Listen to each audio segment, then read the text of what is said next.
There's this thought that sneaks into the mind of pretty much every ambitious person out there. It's like a quiet little whisper, but man, it can feel incredibly loud. You've probably had this thought yourself. And why wouldn't you? It makes sense. We're told our whole lives that big, fancy degrees are the golden ticket.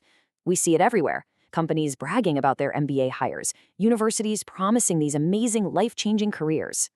But hang on a second. What if that whole idea, this path that costs a small fortune and a couple of years of your life, what if it's not the only way? Or what if it's not even the best way?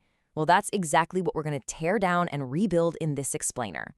All right, so first things first, let's talk about this idea that an MBA is some kind of guaranteed shortcut to becoming a business genius. Because, well, the reality is a little bit messier than that. I want you to picture this. Imagine two people.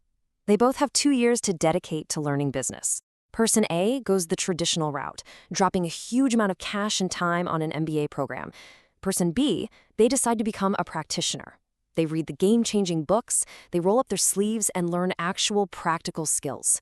And they're out there in the real world, trying things and seeing what works.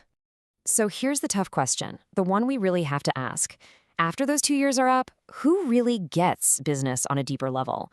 Who can actually make things happen? The answer? Well, it's probably not the one you'd expect. And that's because we forget about all the hidden costs. Look, it's not just the tuition fee, which is massive. It's 2 years you're not earning an income. It's the opportunity cost. I mean, think about what you could have built in those 2 years. And maybe the biggest cost of all, you get conditioned to think inside these rigid academic boxes instead of just looking at what's happening right in front of you.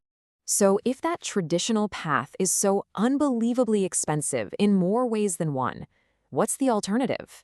Well, it starts with a pretty big aha moment.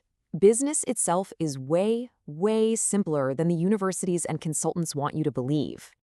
Let's just cut through all the noise and jargon for a second. At its absolute core, this is all a business is.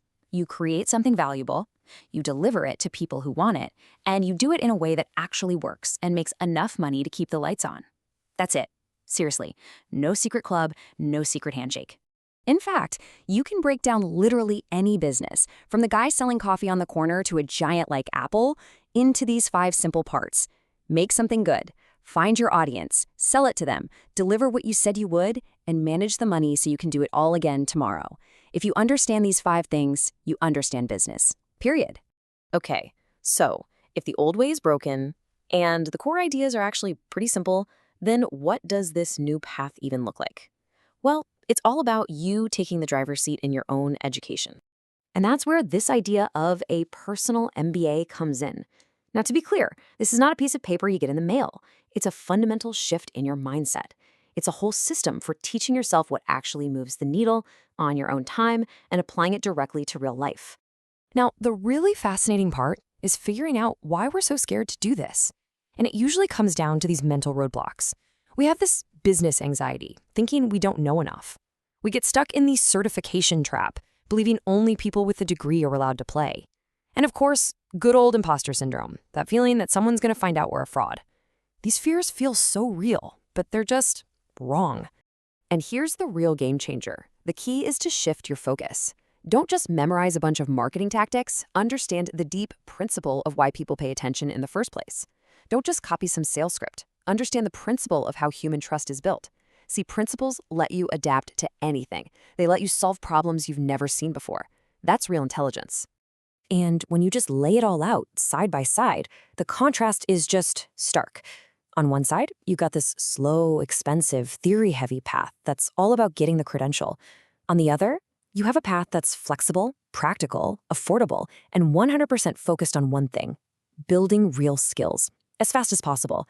The goal isn't to be anti-education, it's to be pro-effective education. Which brings us to our final and honestly our most important idea here. It's all about making a shift away from just preparing and toward actually doing.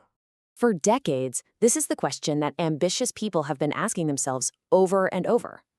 But what if it's the wrong question? What if asking this is the very thing that keeps us stuck, always looking for someone else to tell us we're good enough? Now, this is the question that changes the entire game, because when you ask this, your focus instantly snaps from status to skills, from what other people think to what you can actually do, from looking qualified to being qualified. And hey, if you're sitting there right now thinking, but I'm just not ready, listen up. Readiness is not some magical state you achieve before you start. Readiness is what happens because you start.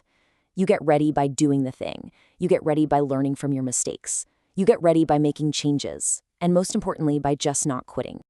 So, what's the big takeaway from all of this? It really just boils down to this one simple truth. At the end of the day, the world doesn't really care about the letters after your name. It cares about, and it rewards, people who can solve problems and create real value for others. And you know what the best part is?